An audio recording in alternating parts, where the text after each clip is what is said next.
Hello and welcome back to PYQpedia. हम लोग 30 days की रैपिड रिवीजन सीरीज कर रहे हैं। उसमें इन्फोर्समेंट ऑफिसर एपीएफसी 2023 के लिए हम लोगों ने अभी तक 19 लेक्चर किए हैं और this one is 20th lecture है।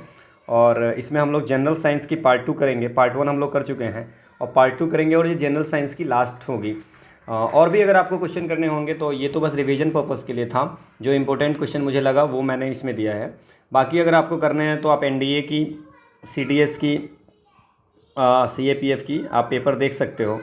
और इसमें मैं ईओ एओ के ज़्यादा क्वेश्चन मैं कवर नहीं कर रहा हूँ, एपीएफसी के भी ज़्यादा क्वेश्चन नहीं कवर कर रहा हूँ। ये 7-8 पेपर है जो आपको, जिसकी सॉल्यूशन मैंने पहले ही कर रखी है, तो बेटर है कि आप वहाँ से देख लो तो आपको ज़्यादा फ़ायदा होगा। बार बार रिपीट करके कोई फ़ायदा है नहीं, इसलिए मैंने कोशिश किया है कि मैक्सिमम नए क्वेश्चन लें। और कुछ क्वेश्चन लिए हैं जो प्रीवियस ईयर के ईपीएफओ के पेपर हैं। ठीक है, पीडीएफ आपको टेलीग्राम चैनल PYQ_Pedia पे मिल गई होगी। ठीक है ना, तो वहाँ पे आप जा कर के देख लें। और इसमें क्या है कि अब बहुत सारी चीज़ें को समझाने में बहुत ज़्यादा टाइम लग जाएगा, तो मैं जो फैक्चुअल बेस्ड क्वेश्चन होगी उसको मैं आपको वैसे ही बता दूंगा कि इसका आंसर क्या होगा। ठीक है, सो देर नहीं करते हैं और लेट्स स्टार्ट द सेशन।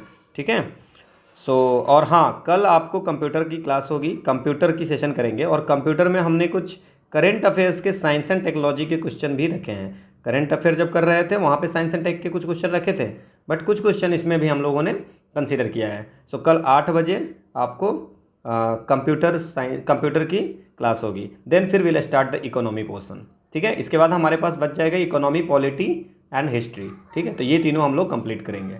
ठीक है, सो पहला क्वेश्चन हमारा है कि which one of the following structure is not present in prokaryotic cell.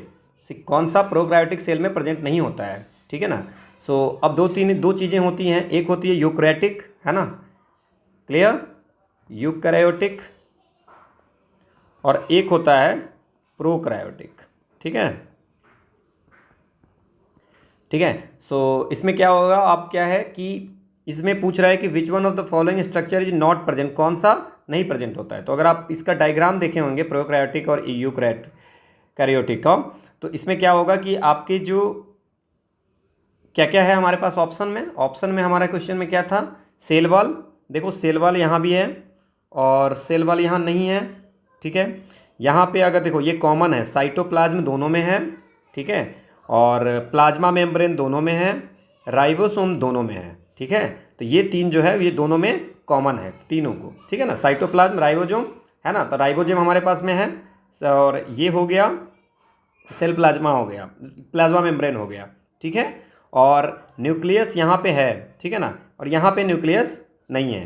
ठीक है, ठीक है, तो न्यूक्लियस जो है वो आपको यूकैरियोटिक में न्यूक्लियस होते हैं, है ना, nucleus is found in the eukaryotic cells, but यहाँ पे नहीं होते हैं न्यूक्लियस। क्लियर, तो आपको इसमें क्या हो जाएगा, हमारा जो सेल वॉल है, राइबोसोम्स है, प्लाज्मा मेम्ब्रेन है, तो आंसर क्या हो गया, न्यूक्लियस। और इसकी डिफिनीशन जो है, यूकैरियोटिक जो है वो 2 वर्ड से बना हुआ है। यू, है ना, जिसका मीन्स होता है गुड, और ये कार्योन होता है। ठीक है ना, मीन्स होता है कर्नल। उसका मतलब क्या होता है कर्नल का, कर्नल का मीन्स होता है दे हैव ट्रू न्यूक्लियाई। ठीक है ना, और यहाँ पे क्या हो जाएगा, ये जो बनता है प्रोकायोटिक्स है वो प्रो वर्ड से बनता है। प्रो का मतलब होता है बिफोर, एंड कार्योन का मतलब क्या होता है, वो होता है कर्नल, है ना। तो इसमें न्यूक्लियस एक में है और एक में नहीं है, तो दोनों में डिफरेंस प्रायोरिटी में क्या हो गया, not present in the prokaryotic cell, so इसमें हो गया न्यूक्लियस। क्लियर, अगला है कि which one of the following structure और components is not always present in living cell. Living cell में क्या नहीं प्रेजेंट होता है। ठीक है ना, इसमें से कौन सा ऐसा है जो लिविंग सेल में प्रेजेंट नहीं होता है। सो लिविंग सेल में सेल वॉल प्रेजेंट नहीं होते हैं, so not always present. Plasma membrane होते हैं, साइटोप्लाज्म होते हैं, और जेनेटिक मटेरियल भी लिविंग सेल में होते हैं। सो सेल वॉल जो है वो प्लांट सेल में प्रेजेंट होते हैं, प्लांट सेल में होते हैं, ह्यूमन सेल में नहीं होते हैं। ठीक है, तो ये याद रखना है आपको। अगला है कि which one of the following apparatus is use for separating benzene and water के मिक्सचर को सेपरेट कैसे करते हैं। Now see, benzene is a colourless, ठीक है, और हाईली फ्लैमेबल, ये क्या है कि लिक्विड है ना। सो बेंजीन जो होगा, वो बेंजीन जो है वो होता है नॉन पोलर बेंजीन होता है। और वाटर जो होगा जब उससे हम मिलाएंगे, है ना, तो इसमें क्या होगा कि ये हल्का होता है। ठीक है, तो बेंजीन जो होगा वो वाटर के टॉप पे फ्लो करने लगेगा बेंजीन। क्लियर, तो ये जो होगा, और वाटर जो है, सो वाटर मैंने आपको बताया कि वाटर जो होता है वो पोलर होता है। ठीक है, ठीक है। तो अगर हम दोनों को मिलाते हैं तो बेंजीन क्या करेगा, ऊपर फ्लो करने लगेगा, फ्लोट करेगा, तैरेगा, है ना। सो मिलेगा नहीं। तो अगर इसको सेपरेट करना होगा तो सेपरेटिंग फनल के द्वारा आप इसको सेपरेट कर सकते हैं। सेपरेटिंग फनल में क्या होता है, जो हैवियर लिक्विड होता है, हैवियर लिक्विड जैसे वाटर है वो लोअर लेयर पे चला जाएगा, और जो लाइटर लिक्विड है जो हल्का है वो ऊपर चला जाएगा। That's a work of separating funnel. ठीक है। अगला है कि which one of the following is an example of second class lever. अब ये देखो, इसमें जो लेवर्स होते हैं वो मशीन होता है, टूल होता है मशीन को, जिससे कि आपको कम एफर्ट पे टाइम स्टार्ट हो जाता है। जैसे आपका सीजर हो गया, है ना, जैसे आपका ये पहिया हो गया, है ना, आपको ये हो गया, बोतल को खोलने वाला जो होता है वो हो गया, नेल कट क्लिपर्स हो गया, इसके बाद फिशिंग रॉड्स हो गए। तो ये सब जो हो गया कि जो काम को आसान कर देता है ना। इसमें 3 तरह की लेवर होती है, ठीक है ना। सो मैंने इसका एग्जाम्पल विथ ये किया है, 3 क्लासेज ऑफ लेवर होते हैं। तो फर्स्ट क्लास में क्या होता है कि आप देख लीजिए, यहाँ पे फोर्स लगाना है, इनपुट फोर्स यहाँ लगेगा और आउटपुट फोर्स यहाँ पे होगा। जैसे आपको क्या हो गया, ये फलक्रम हो जाती है, this one is the fulcrum, ठीक है ना। और यहाँ पे ये मिड पॉइंट है, ये पॉइंट है ना। और यहाँ पे फोर्स लगा रहे हैं, और यहाँ पे एक होता है कि आपको जो है सो इनपुट फोर्स यहाँ लगाएंगे और काम यहाँ होगा। जैसे कि आप देख लीजिए, ये सबसे लास्ट में ये फलक्रम होगा, तो यहाँ पे फोर्स लगाते हैं और काम होता है।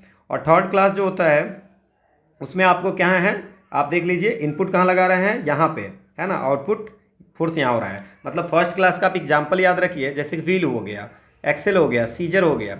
सेकेंड क्लास में कैसे है, स्टेपलर्स हैं। स्टेपलर्स आप देख रहे हो, स्टेपलर्स में क्या है, फोर्स आप यहाँ लगाते हो, है ना, और काम यहाँ पे होता है, ठीक है। सो यहाँ पे ये मुड़ा हुआ रहता है और काम आपका कहाँ पे होता है, यहाँ पे स्टेपल होता है, ठीक है। सो ये हो गया सेकेंड क्लास लेवर। और थर्ड क्लास में हो गया, जैसे कि आप फिशिंग रॉड करते हो, तो यहाँ पे आप फिशिंग रॉड हो गया, चाहे ये बेसबॉल बैट है ना, या आपको तीर वाला तीर जो है, तो ये सब थर्ड क्लास लेवर में हो गया। तो 3 क्लास का लेवर है। अब क्या है, ये बोतल ओपनर हो गया, कैसा हो गया, बोतल ओपनर में फोर्स कहाँ लगाएंगे, यहाँ पे लगाएंगे, और ठीक है, तब ढक्कन खुलेगी। अब देखिए इसमें तो हमसे पूछ रहा है कि सेकेंड क्लास में कौन होगा, तो ये हो गया बैटल ओपनर। क्लियर। तो ये हमारा आंसर हो गया।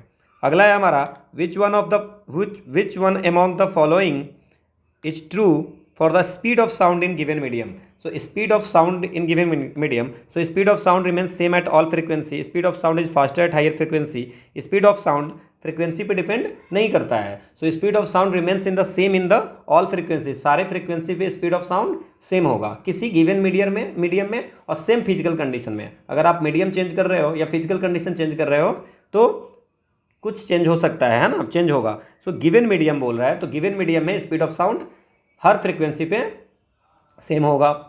अगला है हमारा, विच one of the following telescope contains only mirror. अब देखो इसमें जो गैलीलियन टेलीस्कोप है, तो गैलीलियन टेलीस्कोप में जो है एक अवतल लेंस होता है, एक उत्तल लेंस होता है, मतलब कॉनकेव और कन्वेक्स दोनों लेंस होता है। इसके बाद केपलेरियन टेलीस्कोप है, केपलेरियन टेलीस्कोप में भी आपको लेंस का यूज होता है। और स्मिट दूरबीन है, स्मिट टेलीस्कोप है, वहाँ पे भी यूज होता है। सो हमारा न्यूटोनियन जो है, न्यूटोनियन टेलीस्कोप जो है, वहाँ पे सिर्फ मिरर का यूज होता है। मैंने आपको एक्सप्लेनेशन में दिखा दिया है कि न्यूटोनियन टेलीस्कोप, स्मिथ, इसको कैसेग्रेन टेलीस्कोप भी बोलते हैं, ये गैलीलियन हो गया, और ये आपको केपलेरियन टेलीस्कोप हो गया। ठीक है, तो आप याद रख सकते हैं कि मिरर का सिर्फ यूज किस में होता है, न्यूटोनियन में। अगला है कि which one of the following plant plastids stores starch, oil and protein. कौन है ऐसा जो कौन सा प्लास्टिड्स है प्लांट का जो स्टार्च को, ऑयल को और प्रोटीन को स्टोर करता है। नाउ प्लास्टिड्स होता है, ये डबल मेम्ब्रेन ऑर्गेनेल्स होता है जो सेल्स ऑफ प्लांट्स में पाए जाते हैं, सेल्स ऑफ प्लांट, है ना, प्लांट एंड एल्गी के सेल्स में पाए जाते हैं। अब ये क्या है, इसका जो प्लास्टिड्स होते हैं उसकी काम ही होती है टू स्टोर फूड, है ना, स्टोरिंग फूड एंड मैन्युफैक्चरिंग है ना। इसका काम होता है कि फूड को मैन्युफैक्चर करना और स्टोर करना। अब इसमें बहुत सारी तरह की होती है। अब इसमें आप देख लीजिए, ये होता है एक आपको होता है ल्यूकोप्लास्ट। क्या होता है, ल्यूकोप्लास्ट होता है। एक होता है क्लोरोप्लास्ट, ठीक है। एक होता है क्रोमोप्लास्ट, ठीक है। एक होता है एमाइलोप्लास्ट, इतनी याद रखने की ज़रूरत नहीं है, आप बेसिक आप याद रख लीजिए। एक होता है प्रोटीनोप्लास्ट, ठीक है। एक होता है प्रोपाल्स, ठीक है ना। क्या होता है, प्रोप्लास्टिड, है ना। एक होता है आपको इटियोप्लास्ट। ये सारे इतने सारे होती हैं, क्लोरो, ल्यूको, क्रोमो, है ना, ये सारी आपको टाइप्स होती हैं प्लास्टिक्स की। तो इसमें कौन सा ऐसा है जो फूड को स्टोर करता है? कौन सा इसमें पूछ रहा है कि वायल प्रोटीन ग्रेनुअल्स को, स्टार्च को स्टोर करता है, दैट्स अ ल्यूकोप्लास्ट। आप याद भी रख सकते हैं।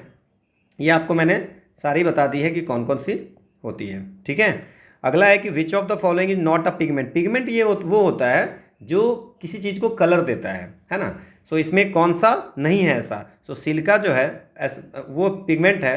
विच one of the following is not a pigment, कौन सा पिगमेंट नहीं है, मतलब कौन सा ऐसा सब्सटेंस है जो किसी चीज़ को कलर नहीं दे सकता है, कलरफुल नहीं कर सकता, दैट्स अ सिलिका। अगला है कि according to Fleming's right hand rule, if the four finger indicates the direction of magnetic field and thumb shows the direction of motion of conductor, then the stretched middle finger will predict the direction of। अब अगर Fleming का जो right hand rule है वो आपको पता होगा तो आपका काम चल जाएगा, ठीक है ना। So Fleming right hands rule, okay. So मैंने इसमें फ्लेमिंग्स लेफ्ट हैंड रूल लगा दिया था, okay. So right hand rule में भी जो होगा या लेफ्ट हैंड रूल में, अगर आपको जैसे कि ये हमने लेफ्ट हैंड रूल किया है फ्लेमिंग का, सो फ्लेमिंग का राइट हैंड रूल में क्या कहता है कि उसमें भी यही है कि थम्स अगर मोशन करेगा, ठीक है ना, थम्स मोशन करेगा और जो फोर फिंगर है आपका, फोर फिंगर है जो अंगूठा है वो direction of magnetic field, magnetic field का डायरेक्शन दिखाएगा, तो मिडिल फिंगर करंट का दिखाता है। तो राइट हैंड रूल में भी यही होता है। So answer is the current, ठीक है। तो आप दोनों एक बार फ्लेमिंग राइट हैंड रूल और लेफ्ट हैंड रूल आप देख लेना, ठीक है। अगला क्या है कि when the pitch of sound increases, which one of the following increases. अब पिच जो इंक्रीज करेगा अगर साउंड का, तो पिच जो होता है वो फ्रीक्वेंसी होगा, तो फिर पिच इंक्रीज करेगा तो फ्रीक्वेंसी इंक्रीज करेगा, और पिच डिक्रीज करेगा तो फ्रीक्वेंसी डिक्रीज करेगा। सो क्या हो जाएगा? पिच इंक्रीज कर रहा है तो क्या होगा? फ्रीक्वेंसी इंक्रीज करेगा। The transfer of electrical signal by nerve cell in human body is enabled by, कौन सा क्या इनेबल करता है ना। इलेक्ट्रिकल सिग्नल जो नर्व के द्वारा, सेल के द्वारा ह्यूमन बॉडी में ट्रांसफर की जाती है, वो इनेबल किसके द्वारा होता है? तो वो इनेबल होता है सोडियम एंड पोटासियम के द्वारा, ठीक है। अगला है कि सिल्वर आर्टिफैक्ट्स गेट ट्रानिस्ड, है ना, tarnished in air due to the formation of, चांदी की जो चीज़ें होती है बनी हुई तो वो गंदी हो जाती है। आप घर में देखते होंगे चांदी का जो कपड़े बर्तन रहते हैं वो ब्लैकिश ग्रीनिश टाइप का हो जाता है, तो वो होता है ड्यू टू ऑक्सीजन एयर में रह करके वो सल्फर सिल्वर सल्फाइड से बन जाता है, ठीक है ना, जिसके कारण वो दिखता है वैसा। अगला है कि which one of the following hormones increase the heart beat and mammals. Mammals में हार्ट बीट कौन इंक्रीज करता है? दैट्स अ एड्रेनलिन, ठीक है, एड्रीनेलिन, ठीक है। तो ये एड्रेनलिन जो है वो सेक्रेट किसके द्वारा किया जाता है? That's one is a adrenal gland के द्वारा, ठीक है। तो ये आप याद रखेंगे। अगला क्या है हमारा कि the digestion of fat in human intestine. अब फैट का डाइजेशन कैसे होता है? ह्यूमन इंटेस्टाइन में फैट का डाइजेशन कैसे होता है? तो फैट की जो डाइजेशन होती है वो परफॉर्म करते हैं बाइल एंड लाइपेज के द्वारा। अब बाइल कहाँ से सेक्रेट की जाती है? बाइल जो होता है वो सेक्रेटेड बाय द लीवर, ठीक है। अगला क्या है हमारा? Lymph is a tissue fluid present in intercellular spaces, it resembles to. ये क्या होगा? आपको लिम्फ के बारे में पूछ रहा है। So lymph is a tissues, लीज है ना, this one is the lymph is a tissue fluid present in intercellular spaces, it resembles to the plasma, है ना। ये जो है ये किसके द्वारा रिजेंबल होता है? प्लाज्मा के द्वारा, ठीक है। अगला है the breakdown of glucose in cytoplasm result in the formation of, ठीक है ना। तो ये किस में फॉर्मेशन होता, क्या फॉर्मेशन होता है? सी, जब जो ये ग्लूकोज होती है, ग्लूकोज का जो ब्रेकडाउन होता है इन साइटोप्लाज्म, तो ये बनता है पायरूवेट। ये 3 कार्बन की मॉलिक्यूल है, और इसके बाद ये पायरूवेट जो होगा इसमें 3 चीज़ें हो गई। एक हो गया कि जब आपको एब्सेंस ऑफ ऑक्सीजन होगा तो क्या होगा? एब्सेंस ऑफ ऑक्सीजन, तो इसमें क्या होगा? इसके बाद लैक ऑफ ऑक्सीजन, है ना, और ये हो गया प्रेजेंस ऑफ ऑक्सीजन। तो ये यहाँ पे बनता है इथेनॉल, और सब में क्या होता है कि एनर्जी जरूर बनता है, ethanol, carbon dioxide and energy. इसमें लैक ऑफ में अब आपको पता है लैक्टिक एसिड, जिसके कारण क्रैम्प होता है, लैक्टिक एसिड प्लस एनर्जी। यहाँ पे क्या होगा प्रेजेंस ऑफ ऑक्सीजन में? तो carbon dioxide, water and energy. तो आपसे अगर पूछ रहा है कि ब्रेकडाउन ऑफ ग्लूकोज साइटोप्लाज्म में हो रहा है तो क्या बनेगा? तो आप कह सकते हो कि पायरूवेट एंड एनर्जी, ठीक है। क्लियर। तो एनर्जी सब में है, तो पायरूवेट एंड एनर्जी आप कह सकते हो। अगला है कि DC generator works on the principle of, तो डीसी जनरेटर जो प्रिंसिपल पर वर्क करता है that's a Faraday's law of electromagnetic induction, ठीक है। अगला है कि the presence of magnetic field can be determined using which one of the following instrument, ammeter से करंट करते हैं, वोल्ट मीटर से वोल्टेज, सो ये मैग्नेटिक नीडल से आपको मैग्नेटिक फील्ड का मेजर करते हैं। अगला है कि liquid vegetable oil are converted to solid margarine by the use of, margarine का मतलब होता है, मार्जरीन का मतलब मक्खन है ना, तो ऑयल लिक्विड वेजिटेबल ऑयल से मार्जरीन बनाते हैं। ये क्वेश्चन पूछा हुआ है यूपीएस इसमें भी, सिविल सर्विसेज में भी एक बार, तो ये इसका आंसर होता है, ये हाइड्रोजन गैस जो को यूज करके ये बनता है, मक्खन में हो जाता है, ठीक है ना, घी में, है ना, कृत्रिम जो कृत्रिम घी होती है उसमें कन्वर्ट हो जाता है, ठीक है। सो लिक्विड वेजिटेबल ऑयल पे हाइड्रोजन गैस का फ्लो करवा के, ठीक है। अगला है कि the protein digesting enzyme secreted by the stomach wall in case of mammals, अब कौन सा है, फैट का हम लोगों ने पढ़ लिया है, अब प्रोटीन को कौन डाइजेस्ट करता है मैमल्स में, तो वो जो स्टोमक के द्वारा सेक्रेट किया जाता है। दो क्वेश्चन हो गए हैं, एक तो प्रोटीन डाइजेस्टिंग एंजाइम कौन होगा और वो सेक्रेट किसके द्वारा किया जाता है, तो that's the answer is pepsin, ठीक है। अगला है the digestive enzyme present in, digestive जो पांच एंजाइम होते हैं वो कहाँ प्रेजेंट होते हैं, सो वो लाइजोसोम में प्रेजेंट होते हैं, ठीक है। अब इसमें होता क्या है, जो लाइजो से मान लीजिए कि कोई सेल डैमेज्ड हो गया, ठीक है ना, तो सेल डैमेज्ड हो गया तो वो क्या हो गया कि तो उसमें से क्या करता है, एक लाइजोम्स जो होगा वो बर्स्ट करता है ना, और ये क्या करता है, सेल जब एक लाइजोम्स क्या करता है, अगर कोई भी सेल डैमेज हुआ तो लाइजोसोम क्या करता है, बर्स्ट होता है टूट करके, और एक डाइजेस्टिव एंजाइम निकालता है, उसमें से डाइजेस्टिव एंजाइम निकालता है, और वो जो डाइजेस्टिव एंजाइम निकलता है वो अपने सेल को वो पूरा खा जाता है, तो इसलिए लाइजोसोम को सुसाइडल बैग भी बोलते हैं, क्या बोलते हैं, suicide bags of the cell भी बोलते हैं। और माइटोकॉन्ड्रिया आपको पता है पावर हाउस है ना, तो ये सब चीज़ें छोटी छोटी आपको याद रखना है, ठीक है। अगला है कि आफ्टर फर्टिलाइजेशन, निषेचन के बाद में the fruit and the seeds are produced by, fruits और सीड किसके द्वारा प्रोड्यूस किया जाता है, सो फ्रूट जो प्रोड्यूस किया जाता है वो ओवरी के द्वारा किया जाता है, और जो सीड्स होता है वो ओव्यूल के द्वारा, ठीक है। सो अंडाशय, और देखो नाम अगर हिंदी में देखोगे तो सीड्स है बीज, तो ये हो गया बीजांड, ठीक है, और ये जो फल हो गया, तो ये आप इससे आपको आंसर समझ में आ जाता, तो जिनको हिंदी इंग्लिश दोनों आती है वो दोनों चीज़ें देख सकते हैं, कभी कभी चीज़ें आसान हो जाती है। अगला है कि the part of the human ear that converts the pressure variation associated with audible sound waves to electrical signal, अब क्या होता है कि मानव जो हमारा ईयर है उसका कौन सा पार्ट है वो क्या करता है कि ऑडिबल साउंड वेव को इलेक्ट्रिकल, है ना, audible sound waves to electrical signal में कन्वर्ट करता है, ठीक है, ठीक है, इलेक्ट्रिकल सिग्नल में कन्वर्ट करता है, तो ये है, ये होता है कॉक्लिया, ठीक है। सो कॉक्लिया जो होता है ये होता है, ठीक है। अब इसमें अगर आपको मैं दिखा दूँ तो ये ह्यूमन ईयर है, तो ह्यूमन ईयर में ये होता है कॉक्लिया, है ना, और बाकी आप इसमें देख लेना कि क्या क्या चीज़ें हैं इसमें, ठीक है ना, इसको बोलते हैं लोब्यूल, है ना, तो ये आप देख लेना एक बार। अगला है कि which one of the following animals has a 4 chambered heart, इसमें से कौन सा है जिसको 4 चैम्बर्ड हार्ट है ना, सो ये होगा क्रोकोडाइल, क्रोकोडाइल के 4 चैम्बर्ड हार्ट हैं। अच्छा, जो फ्रॉग होते हैं उसमें 3 चैम्बर्ड हार्ट होते हैं, ठीक है ना, तो ये भी याद रखिएगा। एम्फीबियंस जितने भी होते हैं उसमें आपको 3 चैम्बर्ड हार्ट होते हैं। अब क्या है, depending on the requirement plant nutrients are classified as micro nutrients and macro nutrients, so which one of the following is an example of macro nutrients, ये हम लोगों ने किया था। अब इसमें क्या होते हैं माइक्रो न्यूट्रिएंट्स और कौन सा होता है, सो अगर आप बात करते हैं कि मैक्रो न्यूट्रिएंट्स की बात करते हैं, ठीक है, तो मैक्रो न्यूट्रिएंट्स क्या कौन कौन सा होता है, तो मैक्रो में हो गया आपको nitrogen, phosphorus, potash, calcium, sulphur, magnesium, this one is the macro. So इसमें आंसर क्या हो जाएगा, मैक्रो पूछ रहा है तो मैग्नीशियम। अगर आप बात करेंगे कि मैक्रो न्यूट्रिएंट्स में कौन कौन सा होता है, तो ये है आपको लोहा, आयरन, जिंक, कॉपर, है ना, और बोरॉन, मैग्नीज, ठीक है ना, ये सब होता है, ठीक है। सो ये जो हो गया माइक्रो न्यूट्रिएंट्स। तो माइक्रो न्यूट्रिएंट्स का मतलब क्या हो गया कि नीडेड इन स्मॉल क्वांटिटी, ठीक है, और मैक्रो मतलब थोड़ा सा ज़्यादा लगेगा उसको, तो आपको समझ में आ गया इसमें से क्या होगा, सो मैग्नीशियम, इसमें क्लोरीन भी होती है, ठीक है।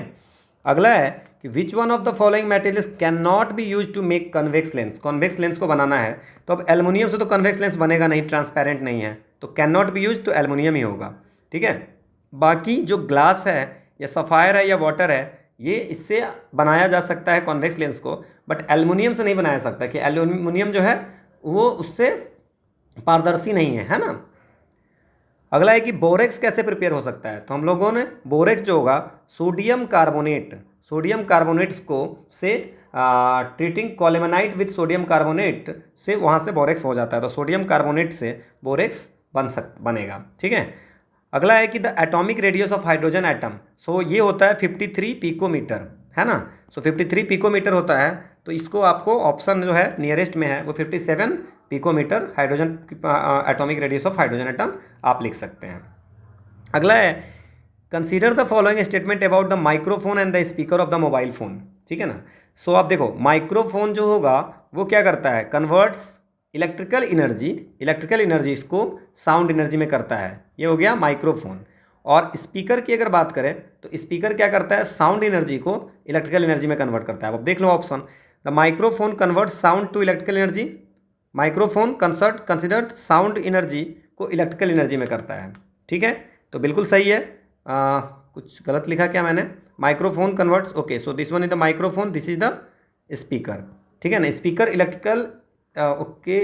इलेक्ट्रिकल एनर्जी से साउंड एनर्जी में करता है, दैट्स मीन्स।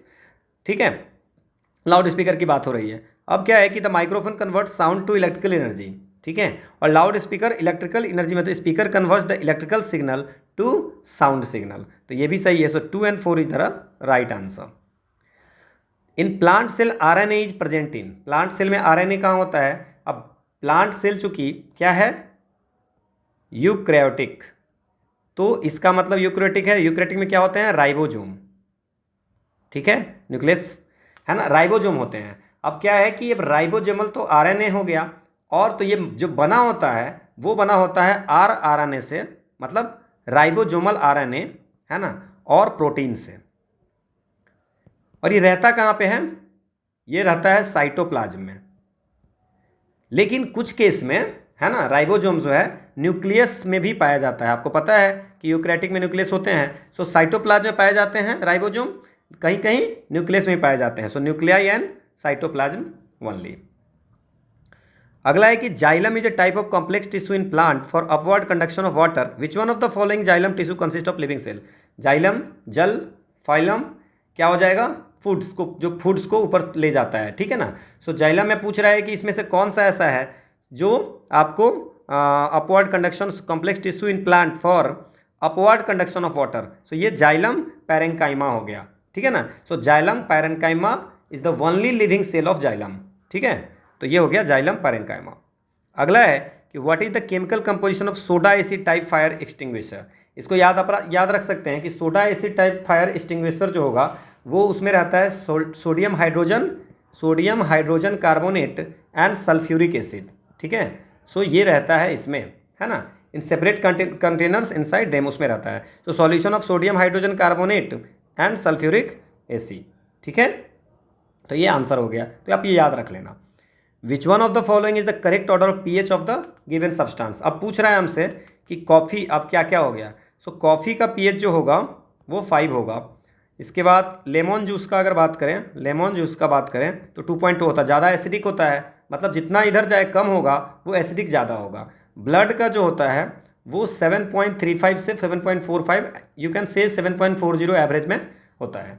और मिल्क ऑफ मैग्नीशिया का जो होता है वो 10.5 होता है। तो अब आप देख लीजिए कि क्या होगा आंसर। सबसे ज़्यादा किसकी पीएच है, मिल्क ऑफ मैग्नीशिया, फिर ब्लड की है, फिर कॉफ़ी की है, फिर लेमन जूस की है। क्लियर।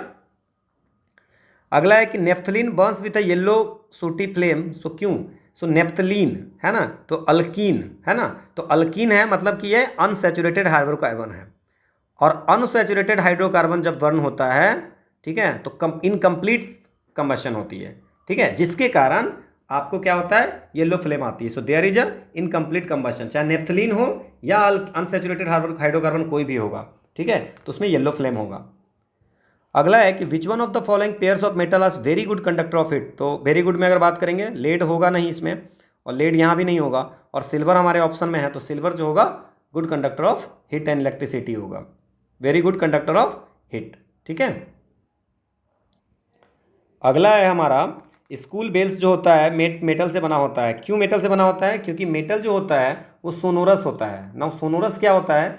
सोनोरस होता है कि जो अगर आप साउंड कोई सॉलिड ऑब्जेक्ट से उस पर मारिएगा, है ना, तो साउंड होता है। ठीक है ना, तो ये जो होता है, अगर मान लीजिए कोई नॉन मेटल रखेंगे जैसे ग्रेफाइट रखेंगे तो वो सोनोरस नहीं होता, जिससे कि साउंड आता है ठीक से, है ना, ध्वनिक, है ना।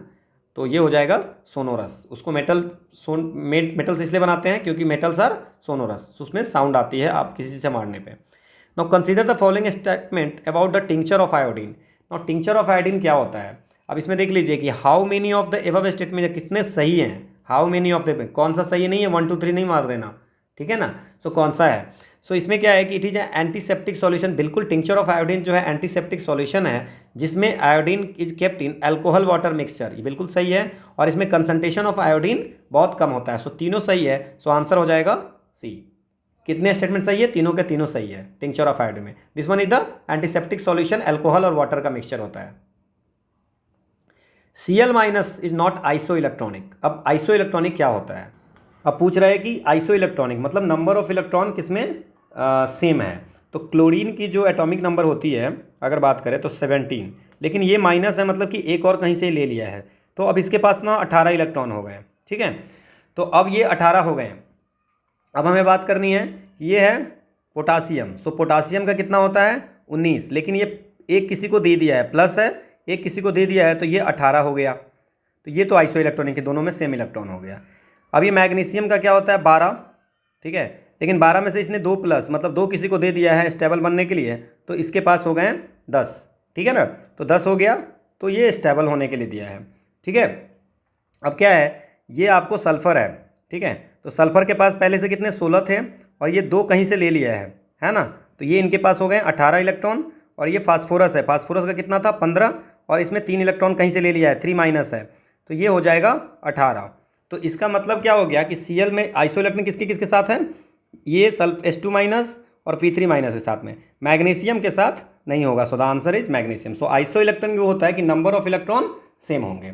ठीक है, अगला है urea is produce by metabolism of. So urea जो होगा एक नाइट्रोजनस वेस्ट है जो प्रोटीन के मेटाबॉलिज्म से प्रोड्यूस होता है ना।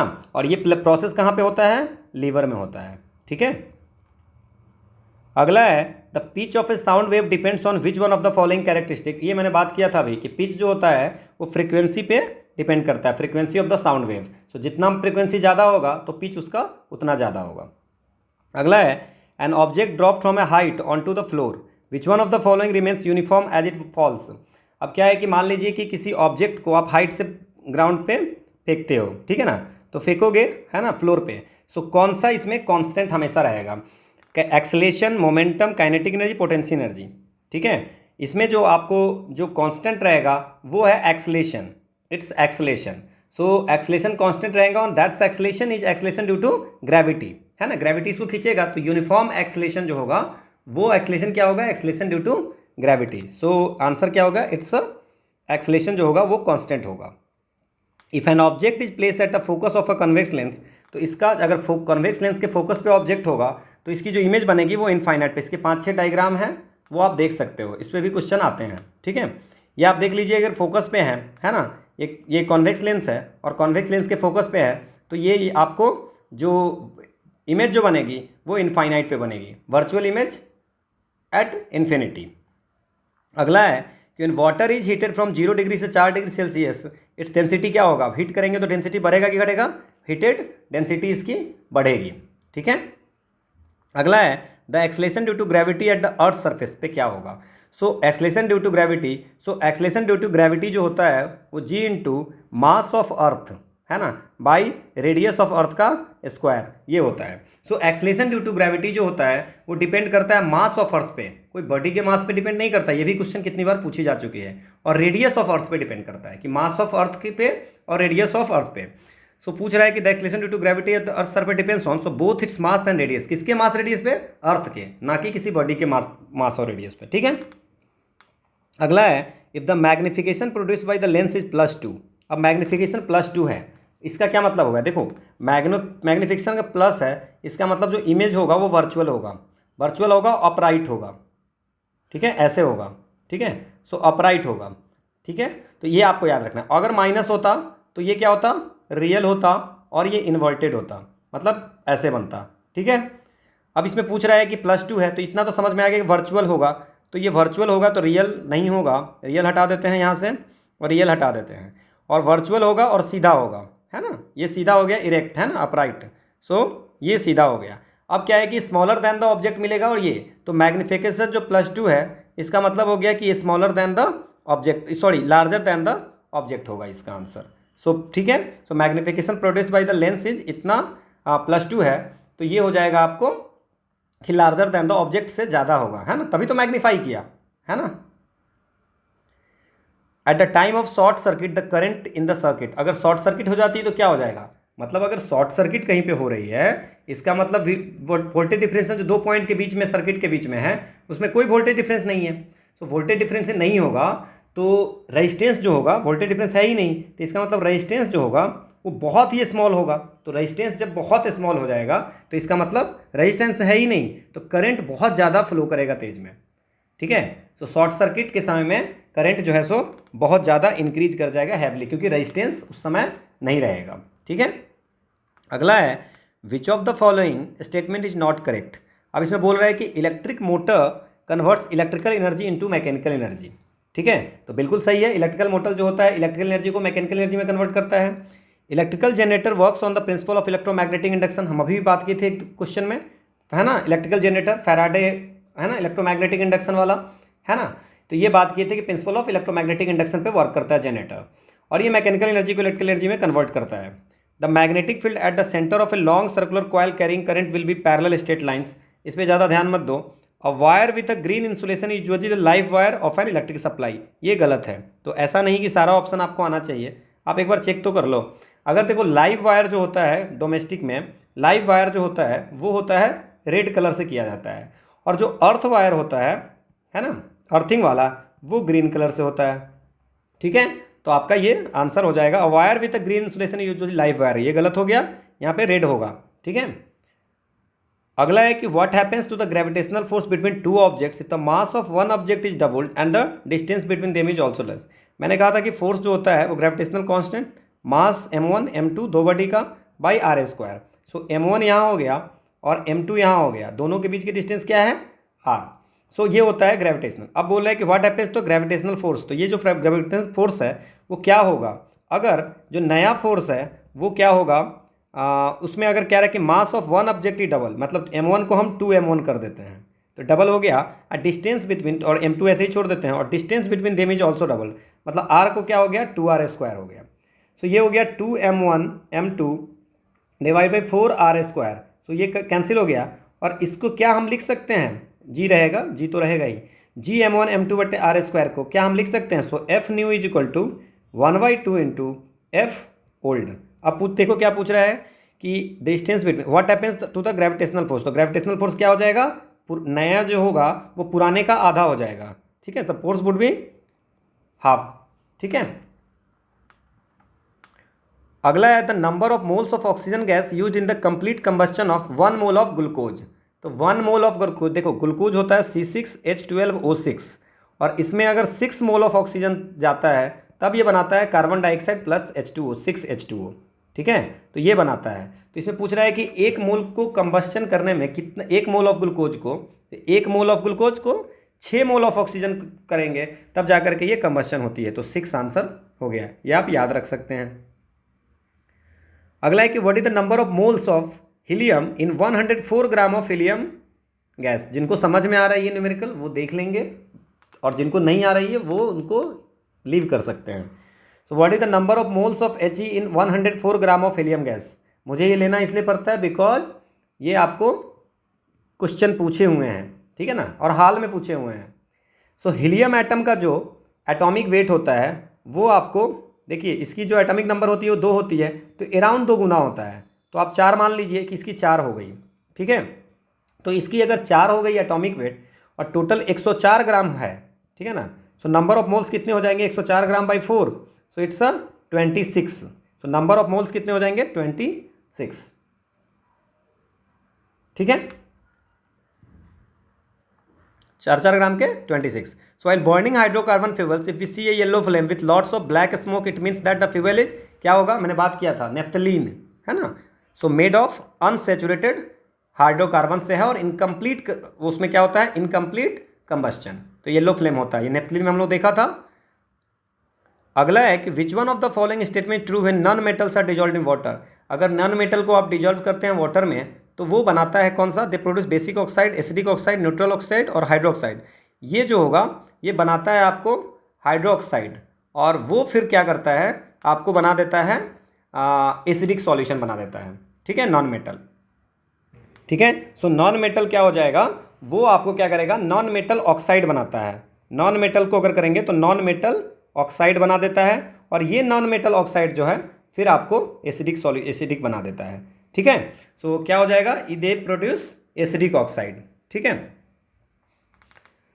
अगला है कि plants prepare glucose in the presence of. So plant जो है ग्लूकोज बनाता है किसके प्रेजेंस में, इसमें plant prepare glucose in the process of, कौन सा प्रोसेस में, फोटोसिंथेसिस इज अ प्रोसेस जिसमें प्लांट जो है कार्बन डाइऑक्साइड वाटर का यूटिलाइज करके in the presence of sunlight क्या बनाता है, सनलाइट एंड क्लोरोफिल, ठीक है, बनाता है ग्लूकोज, ठीक है।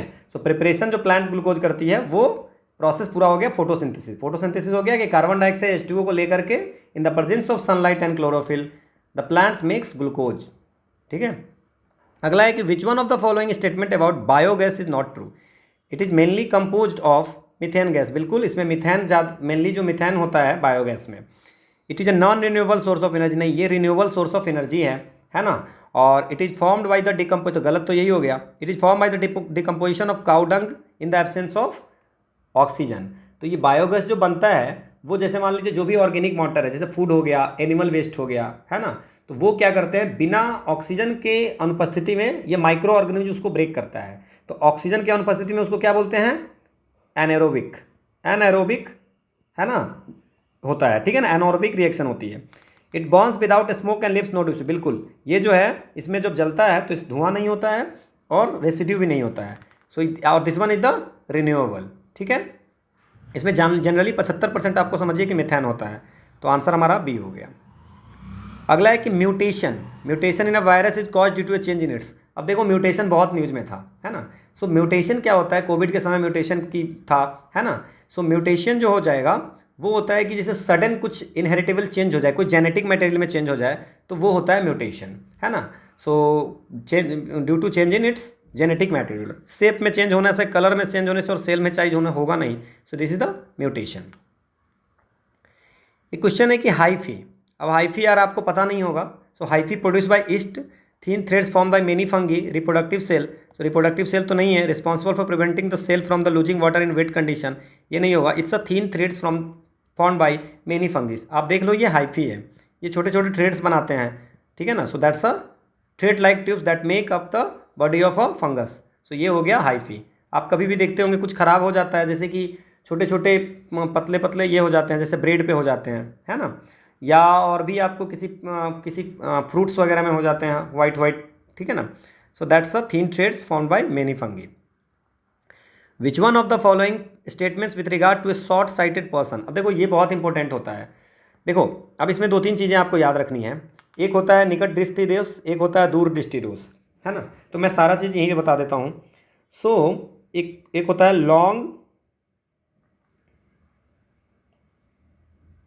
साइटेडनेस, ठीक है, और एक होता है शॉर्ट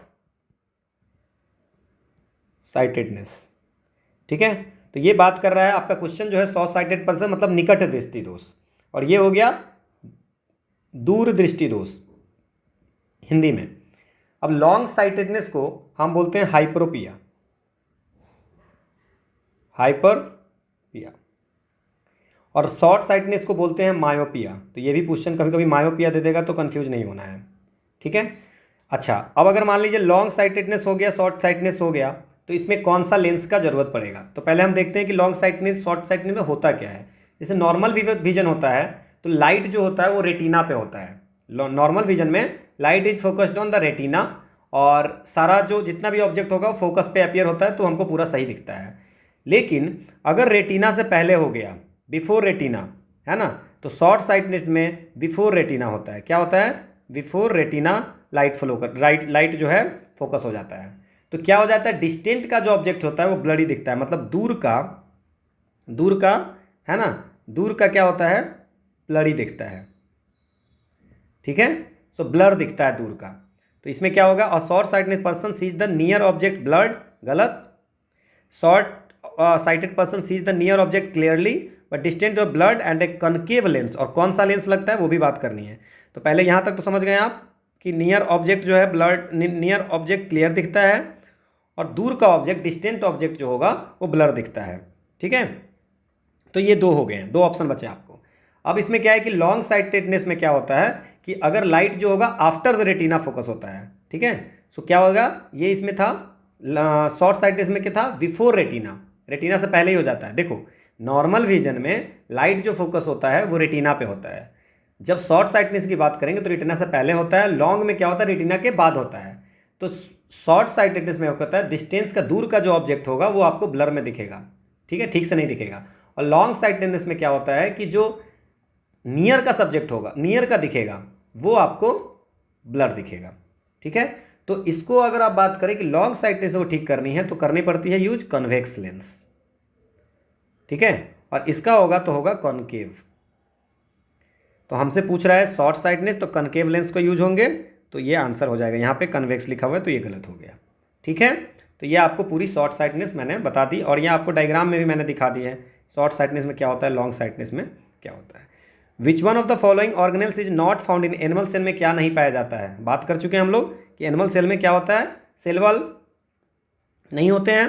ठीक है, अगला है कि which one of the following plant tissue has large air spaces. अब लार्ज एयर स्पेस किस में होते हैं? अब देखो प्लांट की जो टिश्यू होती है, ठीक है, सो प्लांट की जो टिश्यू होती है, प्लांट टिश्यू जो होती है वो उसमें आपको वो दो तरह की होती है। One is the meristematic tissue, और एक जो होता है वो होता है परमानेंट टिश्यू।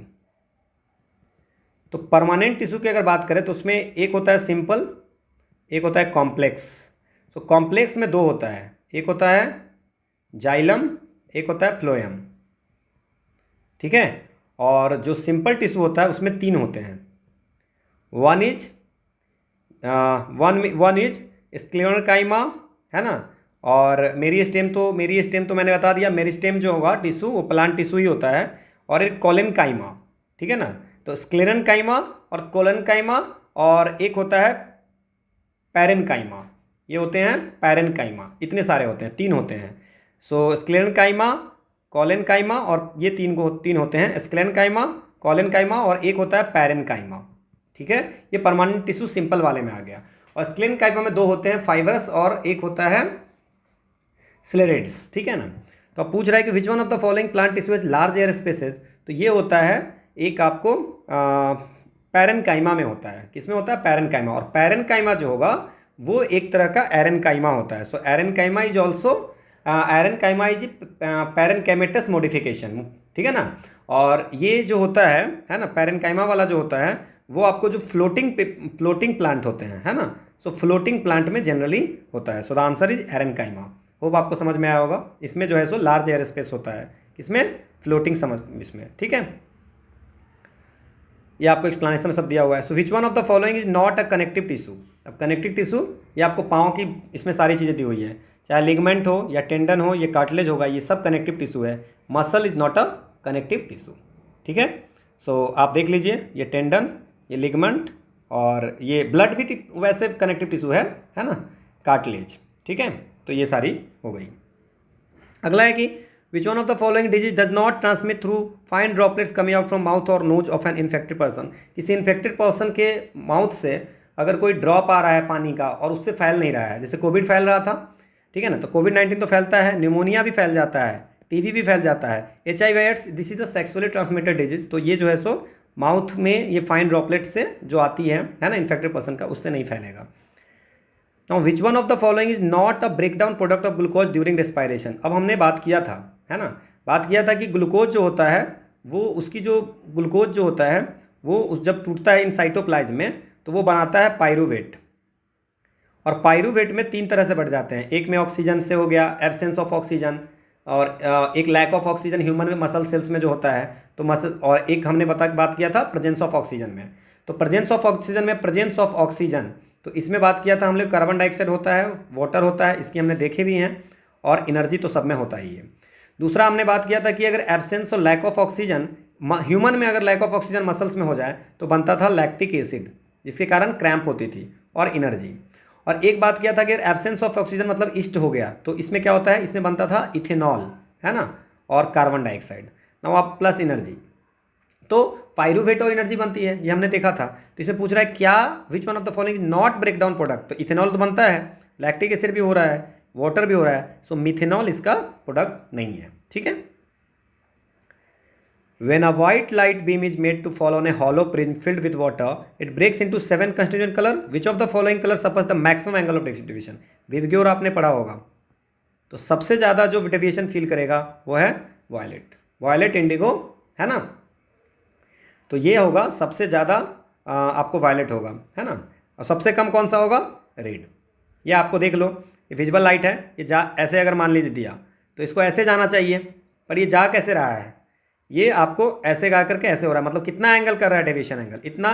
तो रेड का सबसे है कम, फिर क्या हो गया ऑरेंज, फिर येलो, है ना, फिर ग्रीन, फिर ब्लू, है ना, फिर वायलेट। तो सबसे ज़्यादा जो एंगल है वो किसका है, डेविएशन ऐसे जाना चाहिए बट जा रहा है ऐसे, तो सबसे ज़्यादा डेविएशन किसका होगा, ये वायलेट का होगा, ठीक है। अगला क्वेश्चन है कि which one of the following is not a function of chlorophyll. So chlorophyll जो होता है ग्रीन पिगमेंट होता है, जो कहाँ पे होता है, क्लोरोप्लास्ट में। और हमने बताया है कि आपको जो फोटोसिंथेसिस होती है उसमें सनलाइट के साथ साथ क्लोरोफिल भी रहना जरूरी है ना। That's a green pigment. Pigment क्या होता है, जो उसको कलर करता है, ये भी क्वेश्चन हम लोग कर चुके हैं, है ना। So splitting of water, absorption of photon, तो फोटोन को तो एब्जॉर्ब करता ही है, तो ये तो सही है ना। और ऑक्सीडेशन ऑफ कार्बोहाइड्रेट और conversion light energy to chemical energy, तो ये भी सही है, आपको क्लोरोफिल का ये फंक्शन है। और वाटर को भी ये स्प्लिट करता है। सो ऑक्सीडेशन ऑफ कार्बोहाइड्रेट ये नहीं करता है। So the answer is oxygen of carbohydrate, ठीक है। वाटर को क्या करता है ये ना कि क्लोरोफिल जो होता है लाइट एनर्जी को कैप्चर करता है और सन के फॉर्म में, और उसको वाटर और कार्बन डाइऑक्साइड, ठीक है ना, और वो कन्वर्ट वाटर का टू प्रोड्यूस ग्लूकोज बनाने में, ग्लूकोज और ऑक्सीजन बनाने में उसको ये करता है, ठीक है ना, सहायता देता है। Which one of the following statement about life process in single celled organism is not correct. तो सिंगल सेल्ड और ऑर्गेनिज्म जो होगा, so they require separate organ for the, नहीं इसमें सिंगल सेल है, ये गलत हो गया। इस सिंगल सेल जो ऑर्गेनिज्म होता है यूनिसेल्युलर, है ना, यूनिसेल्युलर। तो इसमें क्या होता है, जिसमें डाइजेशन, एक्सक्रेशन और एस्पायरेशन ये सब एक ही सेल में होता है, ठीक है। और ये माइक्रो ऑर्गेनिज्म होता है, क्योंकि आपको इसको देख नहीं सकते हो, ठीक है। सो बहुत सारा है, जैसे बैक्टीरिया हो गया, प्रोटोजोआ हुआ, नेक्ड आई से नहीं देख सकते हो, है ना, algae, fungi. So they require separate organ, नहीं सेपरेट ऑर्गन इसके होते नहीं है, एक ही सेल होते हैं इसमें, ठीक है। So they not need separate organ.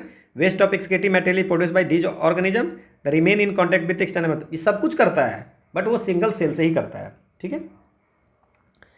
Which one of the following metal does not react with oxygen, water और एसिड, किसी से रिएक्ट नहीं करता है, वो कौन सा है, सोना। सोना किसी से रिएक्ट नहीं करता है ना, ना ऑक्सीजन से, ना वाटर से, ना एसिड से, है ना। So this one is the least reactive metal,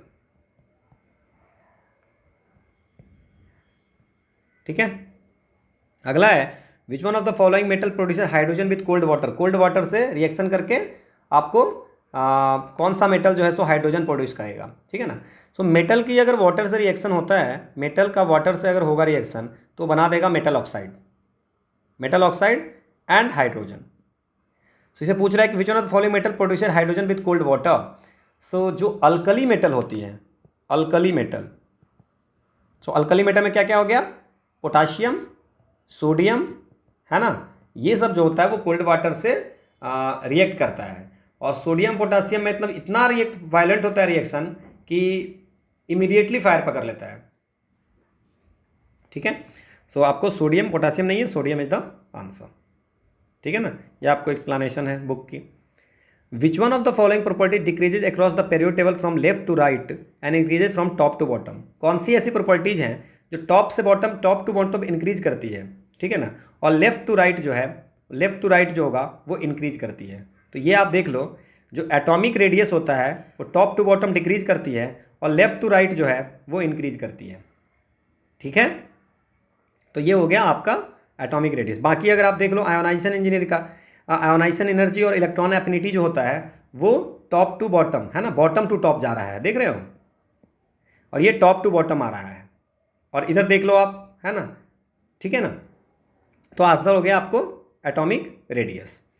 which one of the following is not a female reproductive organ in human, तो कौन सा फीमेल रिप्रोडक्टिव ऑर्गन नहीं है। अब देखो फीमेल रिप्रोडक्टिव ऑर्गन में कौन कौन सा हो गया, ओवरीज हो जाएगा, है ना, और इसके बाद आपको जो है सो सर्विक्स भी हो जाएगा, ठीक है, और जो ओविडक्ट भी आपको इसमें हो जाएगा, लेकिन ये स्टैमेन नहीं होगा, not a female reproductive organ. तो फीमेल रिप्रोडक्टिव ऑर्गन स्टैमेन नहीं होगा, क्योंकि ये जो है ये फ्लावर का है, ठीक है, ये स्टैमेन जो है वो मेल पार्ट्स ऑफ फ्लावर है, ठीक है, तो ये आप याद रखेंगे, मेल पार्ट ऑफ फ्लावर है, ठीक है। और जितनी भी फीमेल पार्ट्स हैं, है ना, तो उसको क्या बोलते हैं, वो आपको बोलते हैं, और ये जो बनता है स्टैमेन वो एंथर से बनता है, और ये जो पूरी फीमेल एलिमेंट्स जो होता है उसको पिस्टिल बोलते हैं, ठीक है, क्लियर। तो ये आपको समझ के रखना है, ठीक है। एंथर, फिलामेंट, है ना, फिलामेंट और एंथर को स्टैमेन बोलते हैं, पेटल, सेपल, है ना, ओव्यूल, स्टॉक, ये सब सारी जो पार्ट हैं आप देख लीजिए, सेपल, स्टामेन, पीटल, एंथर, फिलामेंट, ये सब हो गया, और ओवरी, ओवल्स, स्टिग्मा, स्टाइल, ये सब जो हो गया ये आपको फीमेल पार्ट हो गया, स्टिग्मा, स्टाइल, ओवरी, है ना, और इसको कंबाइंड में बोलते हैं पिस्टिल, और इसको कंबाइंड में एंथर, फिलामेंट, सेपल को बोलते हैं स्टैमेन, जो कि मेल पार्ट ऑफ फ्लावर है, ठीक है। और आपको फीमेल रिप्रोडक्टिव सिस्टम में आप देख लीजिए, ओवरीज है, सर्विक्स है, फैलोपियन ट्यूब है, यूट्रस है, और आपको मेल वाले में आपको पता होगा टेस्टिकल्स है, प्रोस्टेट है ना, कोलोन है, ये सब है, ठीक है ना। विच one of the following can not be called amphibians of plant kingdom. So amphibians of plant kingdom का मतलब क्या हो गया कि ये जो होगा वो सारे जगह होगा, है ना। एम्फीबियंस का मतलब हो गया कि जो दोनों में होगा, है ना, जैसे स्पाइरो मतलब सॉइल पे भी होगा और वाटर में भी होगा। तो स्पाइरोगाइरा के जो है वो फ्री फ्लोटिंग ग्रीन एल्गी है ना, सो फ्रेश वाटर में ये पाया जाता है, तो आंसर जो होगा यही होगा, स्पाइरोगाइरा, ठीक है ना। सो कौन सा नहीं कहा जा सकता, सो एम्फीबियन ऑफ द, तो स्पाइरोगाइरा नहीं, because this is the free floating green algae है। बाकी अगर रिसिया, फनारिया और मार्केंसिया की बात करें तो मार्केंसिया जो है सो लाइव वोट्स है, लाइव वर्ड्स है, सो इसमें ये एम्फीबियन है। और फ्यूनारिया जो है जो फ्यूनिस वर्ड से आया हुआ है, और ये इसको ये जो बोलते हैं कॉर्डमॉस। और रिसिया जो है वो जेनस रिसिया कहता है, ये थैलोइड प्लांट्स है ना। तो ये सारी जो हैं वो एम्फीबियंस है। सो स्पाइरोगाइरा जो है वो फ्री फ्लोटिंग ग्रीन एल्गी है, so this one is the not a amphibians of plant kingdom. ये आपको एक्सप्लेनेशन में सब लिखा हुआ है। अगला है कि which one of the following chromosomes has a mismatch pair in normal human mail. अब देखो टोटल जो ह्यूमंस में होते हैं वो 23 पेयर होते हैं, 23 पेयर्स ऑफ क्रोमोजोम, मतलब टोटल 46 हो गए, है ना। सो जो सेक्स क्रोमोजोम होते हैं मेल्स एंड फीमेल में, तो मेल्स में जो होते हैं वो होते हैं XY, और जो फीमेल्स में होते हैं वो होते हैं XX, ठीक है। सो अगर जो मेल सेक्स क्रोमोजोम जो होगा वो उसको मिसमैच पेयर बोलेंगे, क्योंकि एक जो नॉर्मल साइज का X का होगा क्रोमोजोम, है ना, और एक जो होगा शॉर्ट साइज का हो गया। सो एक जो होगा नॉर्मल साइज का होता है जो XY क्रोमोजोम मेल में होता है, तो एक का तो नॉर्मल साइज होता है और एक का थोड़ा शॉर्ट साइज होता है, ठीक है ना। सो मेल सेक्स क्रोमोजोम को ही बोलते हैं मिसमैच पेयर, ठीक है। सो अब इसमें पूछ रहा है कि which one of the following chromosome mismatch pair in a normal human male. So ये क्रोमोजोम नंबर 21, 18, 13 नहीं, ये X क्रोमोजोम, ठीक है। ये आपका एक्सप्लेनेशन है। अगला है कि which one of the following statement true with regard to the image formation by 2 eye of a person. 2 eye के द्वारा image, so both the eye see exactly the same image, 1 eye see half portion of the image, both the eye combine the 2 image seen by them, each eye sees a slightly different image. So both eye जो है वो क्या होता है कि कोई object का image different angle से लेता है, ठीक है, और वो जो इमेज होता है वो रेटिना पे जा करके आता है दोनों, और दोनों का जो फाइनल इमेज होता है वो ब्रेन प्रोसेस करके आपको बताता है, और जब प्रोसेसिंग डन हो जाता है तो 3 डायमेंशनल एस्पेक्ट आपको दिखाया जाता है। सो both I perceive the image, है ना, डिफरेंट एंगल से। तो इससे सेम इमेज नहीं देखता है, हाफ कोर्स हाफ हाफ आधा आधा नहीं देखता है, और both the eyes combine the नहीं, आइज नहीं कंबाइन करता है, तो दोनों डिफरेंट इमेज देखता है और उसको ब्रेन प्रोसेस करता है। Which one of the following statement is correct? Wavelength of microwaves क्या होगा, तो ये आपको याद रखना है ना। सो माइक्रोवेव का जो वेवलेंथ होगा वो इंफ्रा और रेडियो के बीच में होता है ना। अब इसमें देख सकते हैं आप क्या है, आपको इसमें देख लीजिए, विजुअल, हाँ, रेडियो, माइक्रो, इंफ्रारेड और विजुअल, ये विजुअल हो गया, विजुअल, अल्ट्रा, देखिए रेडियो, माइक्रो, इंफ्रारेड, ऐसे याद रख सकते हैं, और visual, ultra, x gamma rays, तो ऐसे याद रखिए, radio, micro, infrared, visual, ultra, x gamma rays, तो आपको ये ठीक रहेगा। Now microwave is in between radio and infra, ठीक है, यही हमसे बोला है कि रेडियो वेव्स और इंफ्रारेड के बीच में वेवलेंथ माइक्रोवेव का कहाँ है।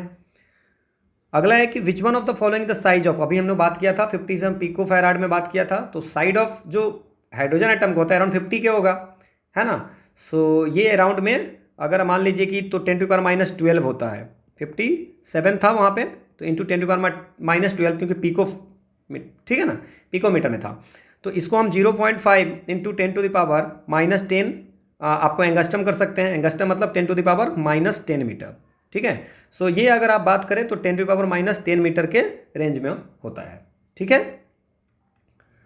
अगला है कि which one of the following on adding water will not scatter a beam of light, water में अगर ऐड करेंगे तो कौन से में बीम ऑफ लाइट स्कैटर नहीं होगा? Copper sulphate, chalk powder, milk और इंक, तो ये कॉपर सल्फेट में ये स्कैटर नहीं करेगा। विच one of the following on adding, ये टिंडल इफेक्ट है कि लाइट की जो स्कैटरिंग होती है कोलॉइडल पार्टिकल के द्वारा, तो उसको बोलते हैं टिंडल इफेक्ट। तो ये बोल रहा है कि अगर मान लीजिए कि लाइट की जो मिल्क में होगा, है ना, कॉपर सल्फेट में milk not scatter a beam of light, so इसमें क्या कह रहा है कि मिल्क में तो होगा, ठीक है, चॉक पाउडर में भी होगा, इंक में भी होगा, लेकिन कॉपर सल्फेट में नहीं होता है। ये एनसीईआरटी में ये चीज़ लिखी हुई है ना, कि when fine beam of light enters a room through a small hole to scattering of, ये हो गया, ठीक है, इसमें आपको टिंडल इफेक्ट हो गया, ठीक है ना। तो यहाँ से अगर टॉर्च है, ठीक है ना, लाइट का सोर्स है, अब यहाँ पे मान लीजिए कि इसमें कॉपर सल्फेट है और इसमें मिल्क है, so milk is a, this one A copper sulphate is a true solution, तो लाइट दिख नहीं रहा है इसमें, है ना, और मिल्क है तो लाइट विजिबल है, तो ये स्कैटर कर रहा है, ठीक है। तो ये आपको समझ जाना है, in a true solution the solution particle are so small that they can not scatter light following, जो लाइट उसमें फॉल हो रहा है वो नहीं दिखेगा। तो कॉपर सल्फेट में स्कैटर नहीं होगा, मिल्क और चॉक पाउडर, इंक में स्कैटर होगा, ठीक है ना। Okay, so this is all about the science portion. इसमें बहुत सारे क्वेश्चन किए जा सकते हैं, आप प्रीवियस ईयर देखें, सॉल्व करें। जिनका साइंस कमज़ोर है वो लूसेंट जो है, लूसेंट की एक बुक आती है साइंस की, वो बहुत मोटी सी बुक है। एक आती है जो जनरल जीके की आती है, उसके आप पीछे जो है सो 5-10 पेज, 10-20 पेज, 25 पेज ऐसे हैं, तो वहाँ से आप पढ़ लोगे तो आपको बहुत सारी चीज़ें समझ में आ जाएगी, ठीक है ना। तो आप ये करके आप साइंस कर सकते हो एंड प्रीवियस ईयर क्वेश्चन आप सॉल्व कर सकते हो। कहीं कहीं प्रीवियस ईयर क्वेश्चन में बहुत ज़्यादा टफ है, तो उस क्वेश्चन को हमने कंसीडर नहीं किया है कि उतना टफ आपसे नहीं पूछेगा इस एग्ज़ाम में एटलीस्ट, ठीक है। तो उस पर ध्यान देना नहीं है आपको। और एनडीए में कुछ ज़्यादा टफ पूछे हुए हैं, तो एनडीए का उतना नहीं ध्यान देना, है ना। और तो आप सीडीएस का देख सकते हो, सीएपीएफ का आप देख सकते हो क्वेश्चन, और भी ज़्यादा देख सकते हो। बहुत ज़्यादा पीछे के क्वेश्चन हमने नहीं लिया था, हमने 20 के बाद के पेपर, 20 के बाद के क्वेश्चन लिए थे, 20, 21, 22, 23 का, और उसमें भी जो इम्पोर्टेंट मुझे लगा तो वो क्वेश्चन हमने लिया था। तो अब आप क्या कर सकते हैं कि अगर आपके पास टाइम है तो आप लूसेंट पढ़ो, एनसीईआरटी पढ़ो, और जितना ज़्यादा पढ़ सकते हो पढ़ो, है ना, इसकी कोई लिमिटेशन नहीं है ना। और ये जो हमने बस रिवीजन पर्पज़ से किए थे, तो आपको इससे पता चल जाएगा कि आपको कितना आ रहा है। So this is all about the general science portion. Now हम लोग कल जो करेंगे वो हम लोग करने वाले हैं कंप्यूटर के क्वेश्चन, ठीक है। So we are going to start computer. So this is the quote of the day, push yourself because no one else is going to do it for you. आपको खुद ही सोचना पड़ेगा, खुद ही करना पड़ेगा, आपके लिए कोई कुछ नहीं करेगा। पढ़ना है तो आप ही को पढ़ना पड़ेगा, ठीक है ना। सो कल हम लोग कंप्यूटर पे मिलते हैं, और this is the end of this general science. और 20 डेज की हमने सीरीज अभी तक कंप्लीट कर ली है। कल हम लोग 21वां दिन का 21वां लेक्चर करेंगे, then will start with the economy portion, ठीक है। और हमें 25 मई तक ये पूरी सीरीज़ को, आप लोग रिक्वेस्ट से 25 जून तक हमें ये पूरी सीरीज़ कंप्लीट करनी है, ठीक है। सो पीडीएफ आपको मिल जाएगी, और थैंक्स फॉर वॉचिंग।